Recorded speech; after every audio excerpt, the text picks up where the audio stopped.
A person is more work to break his enemies, drive them before him, and of them all is to hear the screams of those they loved.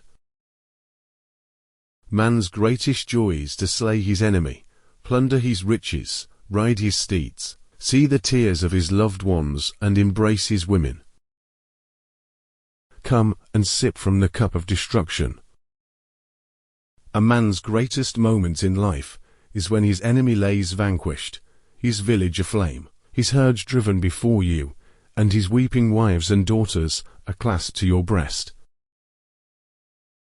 Happiness lies in conquering one's enemies, in driving them in front of oneself, in taking their property, in savoring their despair, in outraging their wives and daughters.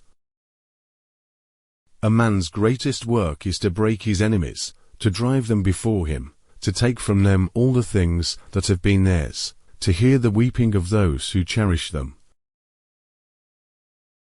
Man's highest joy is in victory, to conquer one's enemies, to pursue them, to deprive them of their possessions, to make their beloved weep, to ride on their horses, and to embrace their wives and daughters. I am the flail of God. Had you not created great sins, God would not have sent a punishment like me upon you. The greatest happiness is to scatter your enemy and drive him before you, to see his cities reduced to ashes, to see those who love him shrouded and in tears, and to gather to your bosom his wives and daughters.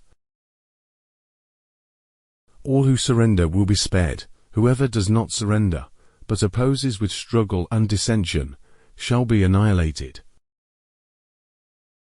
The pleasure and joy of man lies in treading down the rebel and conquering the enemy, in tearing him up by the root, in taking from him all that he has. O people, know that you have committed great sins. If you ask me what proof I have for these words, I say it is because I am the punishment of God. If you had not committed great sins, God would not have sent a punishment like me upon you. In the space of 7 years, I have succeeded in accomplishing a great work and uniting the whole world in one empire. As my calling is high, the obligations incumbent upon me are also heavy, and I fear that in my ruling there may be something wanting. Despite all expectations, the time of my last campaign and of my passing is near. I wish to die at home. Let not my end disarm you, and on no account weep for me, lest the enemy be warned of my death. When my call is high, the obligations of me, too, are heavy, and I fear that my decision may be something they want. Perhaps my children will live in stone houses and walled towns, not I. I hate luxury. I exercise moderation. It will be easy to forget your vision and purpose when you have fine clothes, fast horses and beautiful women, in which case, you will be no better than a slave, and you will surely lose everything. Not even a mighty warrior can break a frail arrow when it is multiplied and supported by its fellows. As long as you brothers support one another and render assistance to one another, your enemies can never gain the victory over you.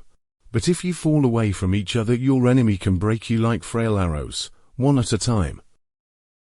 I am from the barbaric north. I wear the same clothing and eat the same food as the cowherds and horse herders. We make the same sacrifices, and we share our riches,